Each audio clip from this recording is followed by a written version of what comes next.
Hunting for Answers is a production of the Black Effect Podcast Network and iHeartRadio. Welcome to Hunting for Answers, a true crime podcast. I'm your host, Hunter, and today's episode marks the beginning of our three-part series about a Tennessee woman's life that was tragically cut short in the fall of 2014. It's a case with extremely haunting circumstances that remains unsolved till this day, and left a family desperately searching for answers a decade later. In this series, I spoke to some of those who knew her best, her three siblings.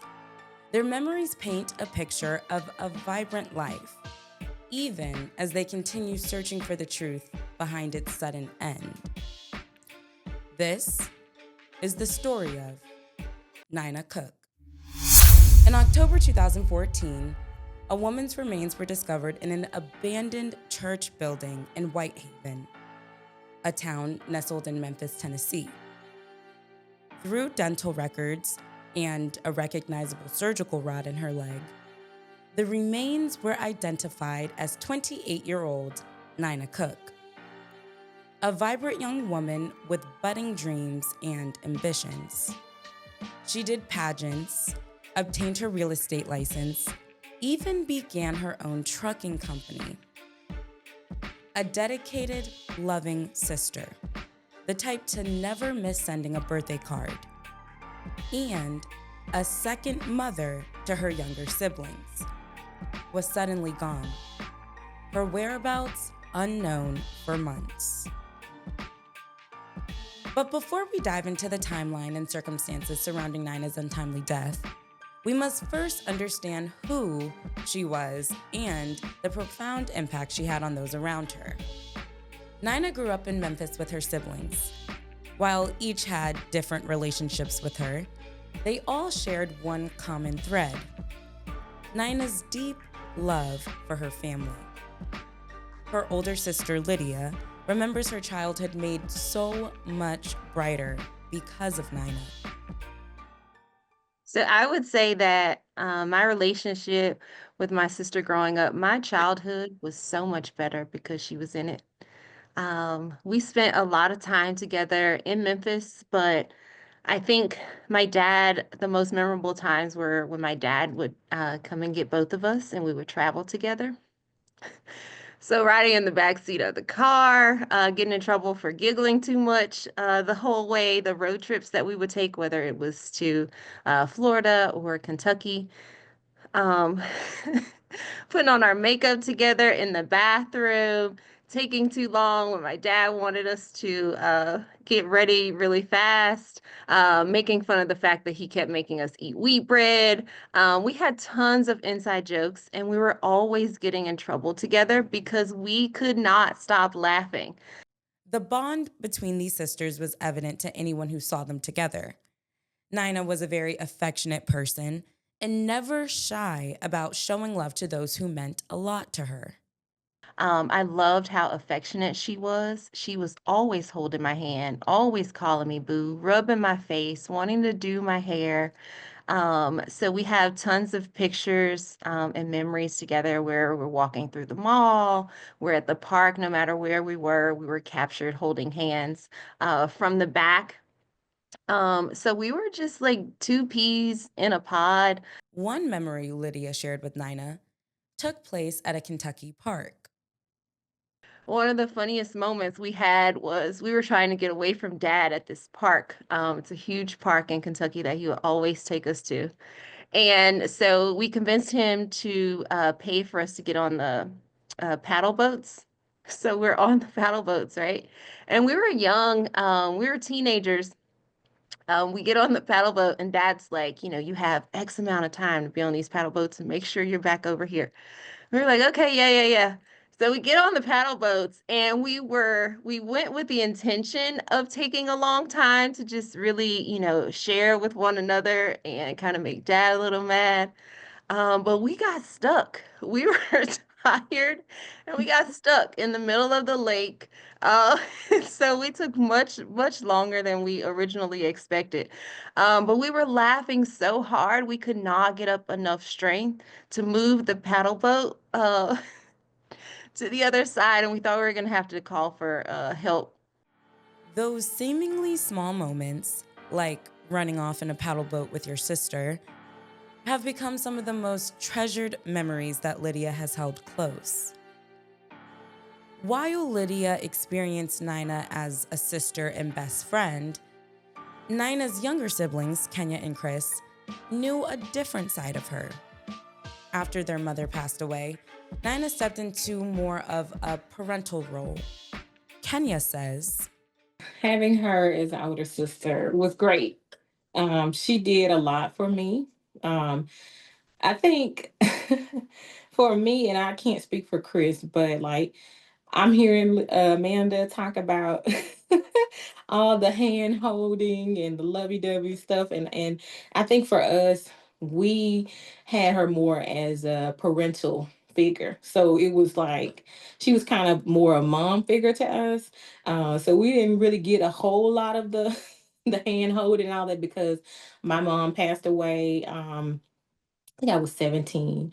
But even before then, she was not as far as present in our household. She was not there due to her own struggles.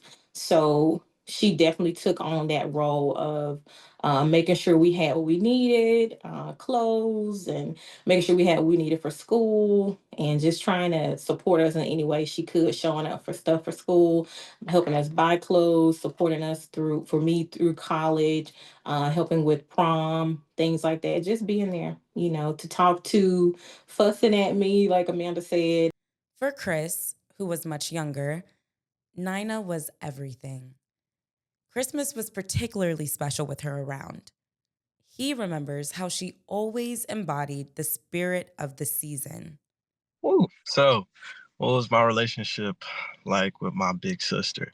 Um, in a word, I can just describe her as Santa Claus. That was my Santa Claus. Pretty much anything that I needed or wanted or didn't even know that I need, she was there, very involved with my school. I mean, just one of the earliest memories I can remember from like second, third grade, fourth grade, just randomly just pop in. I went to Idlewild Elementary, and just randomly she would pop in, just on the last period, just to let people know. That was around the time, you know, uh, dealing with the loss of a mother in like '06. She took a really involved hand, especially in my upbringing, letting people know, he does have family, he does have support. We do show up for him. Nina didn't just provide material things, she was invested in Chris's education and future. She pushed him to excel, even during summer break. I remember in her apartments, she kept a room specifically for me. Um, so, I had real Prince treatment going over there, games. I had my Spider-Man whole setup, everything that I needed over there. So in the event that I was with her, I could study. She was really on me about my academia. Even in summertime where I think I'm supposed to be chilling, she's like, no, you need to know about the great black inventors. I'm like, sis, great black inventors. I'm 8, I'm 9. What? I want to play video games. I want to go out with my friends. Like, she's like, no, you need to know who invented this, that, and that. And I need a research paper from you at the end of July. Nina understood and explained some of the realities her younger brother might face and made it her mission to help prepare him as much as possible. One of the things that she would always preach to me is that as a black man, you oftentimes would have to work twice as hard and really to just continue to push my good grades. My sister was an inspiration, much like Kenya, in the sense that a lot of people don't know. I looked at her old report cards. She didn't make nothing lower than a 3.8 GPA. I spent a lot of time with her. There wasn't a weekend that I can remember from about 8 to right up in the time of her passing and different things. And she was just, city to city, state to state, she would travel a lot, that I wasn't with her on a weekend. The consistent theme in her loved ones' memories is Nina's unwavering presence, love, and dedication. Despite having her own life and ambitions, she always made sure her family never felt alone. But beyond her role as a daughter, sister, and caregiver to her younger siblings, Nina Cook was a young woman with big dreams and passions. Kenya describes her as a driven and charismatic person who knew exactly who she was. Very confident, I would say. Very much knew who she was, very much a hustler in a good way, very much driven, goal oriented. Just she just was very, very charismatic. She made friends easily, very supportive, a girl's girl for sure. Yeah. I mean, I think anyone who knows her or even just meeting her, she could make you feel comfortable and just confident. She was just a good person overall, good personality. Nina had a big personality and always kept it real to those around her. But one quality Kenya misses. I would say probably her sense of humor. Um, at times, looking back, some of the stuff I didn't think was funny in the moment. But she was very, very um loving and bossy though, but in a good way. But she was definitely very opinionated and will give you her opinion unsolicited, no matter what. She didn't care if you liked it or not. I miss just her sassiness, how outspoken she was.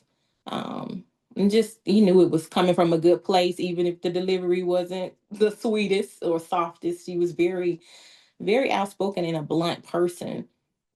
So you definitely have to have tough skin, but she's gonna tell you the truth. Lydia recalls Nina's creativity and how she always made room to forgive. I admired her generosity, her capacity to love and forgive.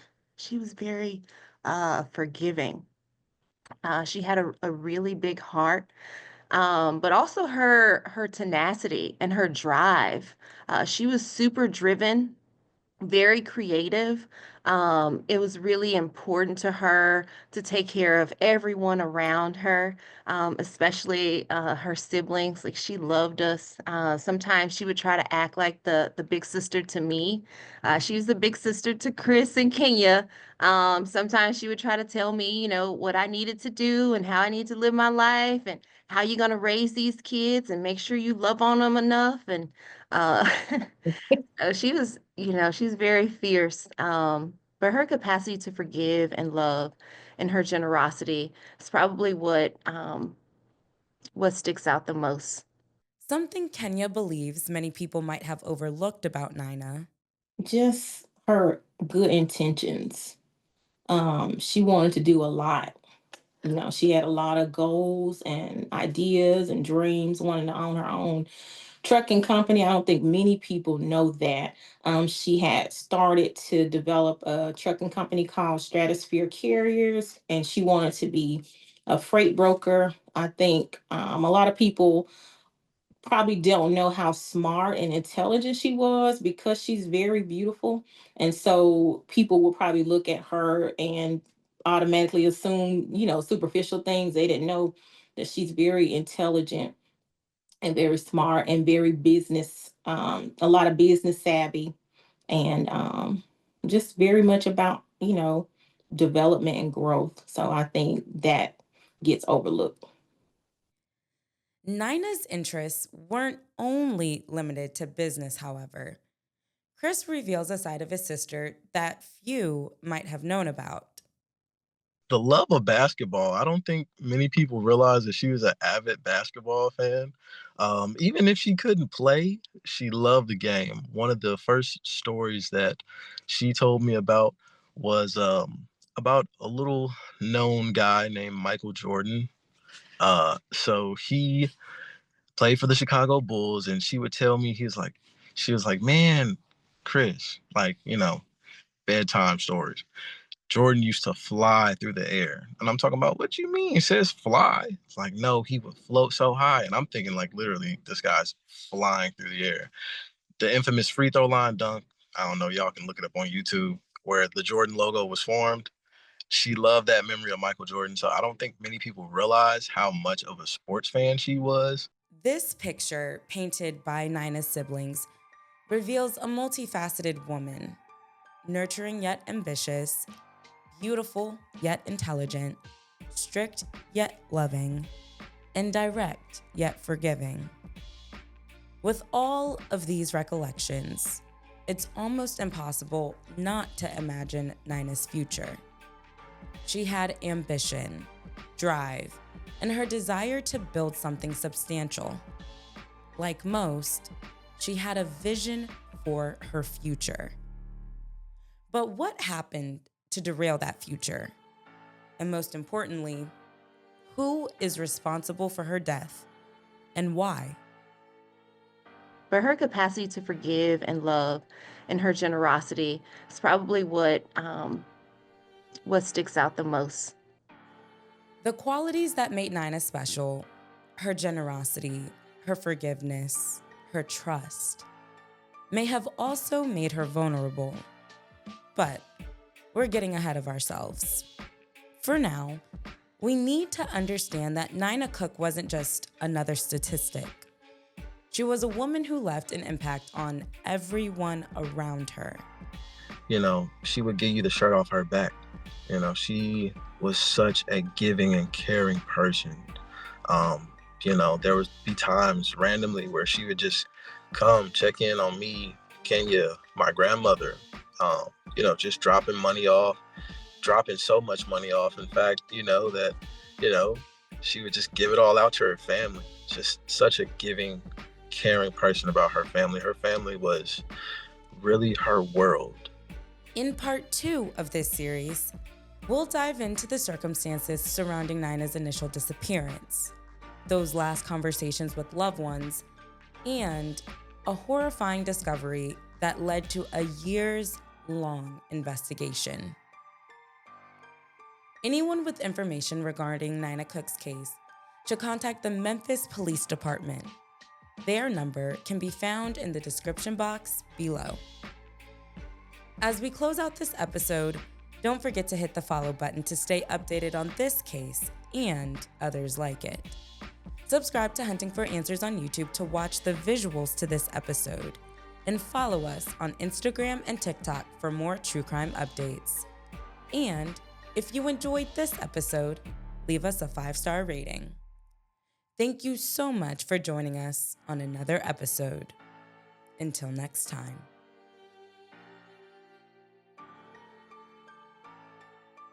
Hunting for Answers is a production of the Black Effect Podcast Network. For more podcasts from the Black Effect Podcast Network, visit the iHeartRadio app, Apple Podcasts, or wherever you listen to your favorite shows.